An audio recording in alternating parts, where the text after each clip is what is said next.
est notre devoir de parler avec responsabilité, clarté et patriotisme sur cette question importante capitale.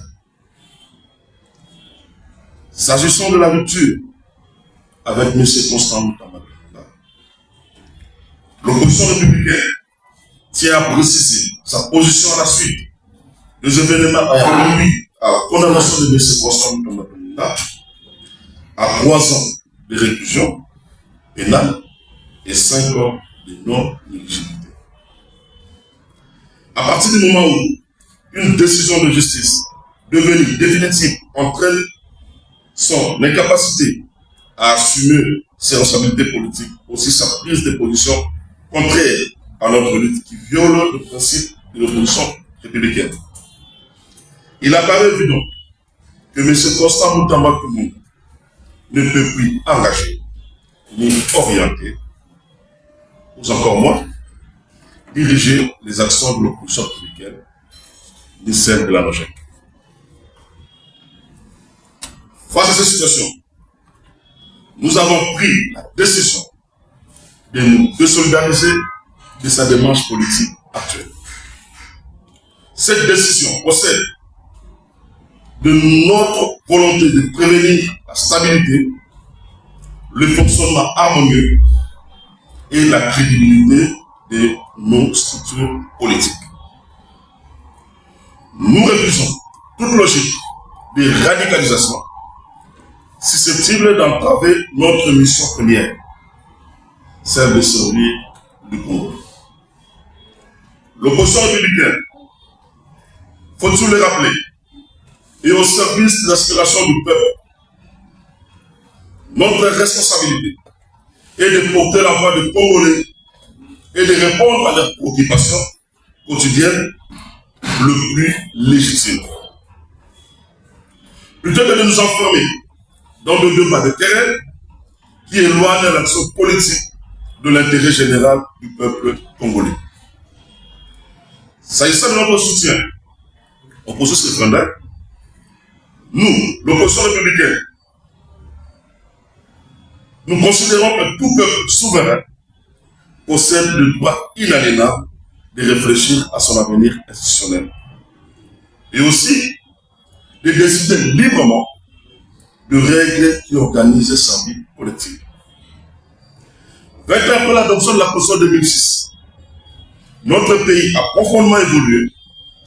Les réalités économiques, sociales, sécuritaires et géopolitiques auxquelles fait face la République démocratique du Congo ne sont plus celles d'hier.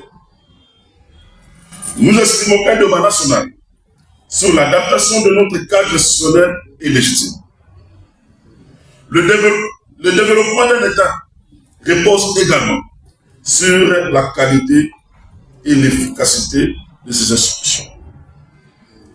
Dès lors, toute initiative visant à ouvrir une réflexion démocratique sur l'évolution de notre Constitution mérite d'être examinée avec sérieux, responsabilité et dans le respect de la souveraineté populaire. L'opposition républicaine soutient le principe selon lequel le dernier mot revient au peuple congolais, parce que c'est lui qui est souverain.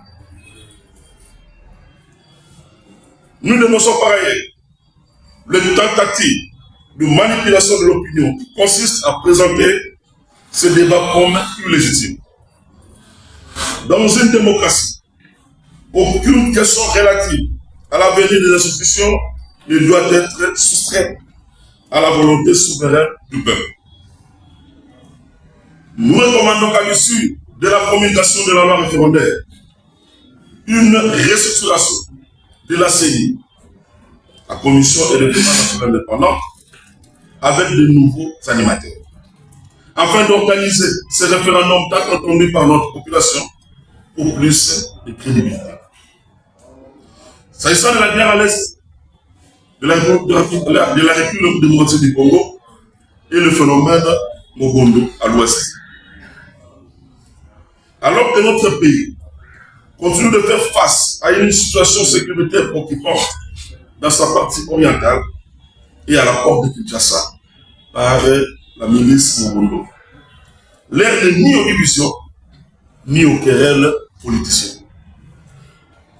La défense de la souveraineté nationale constitue une responsabilité collective qui transcende les clivages politiques. Il en est de même de l'instauration de la politique et vivre ensemble de communautés, de plateaux, de bâtiments. Nous appelons l'ensemble des forces vives de la nation à faire preuve de patriotisme et à placer l'intérêt supérieur du peuple au-dessus des intérêts particuliers. Il ne se crée pour personne que certains opposants sont de mèche avec Joseph Kabila, qui à son tour est un agent de Paul Kagame, président du Rwanda, pays agresseur. Nous ne pouvons en aucun moment soutenir un rapprochement avec ceux-là qui endeuillent nos populations au quotidien. L'opposition républicaine réaffirme son soutien aux forces armées de la République démocratique du Congo, qui se bat quotidiennement pour la protection de notre intégrité territoriale et la sécurité de notre population. Nous soutenons également tous les efforts institutionnels, diplomatiques et militaires entrepris pour restaurer durablement la paix sur l'ensemble du territoire national et permettre le retour de l'autorité de l'État dans toutes les zones affectées par le conflit.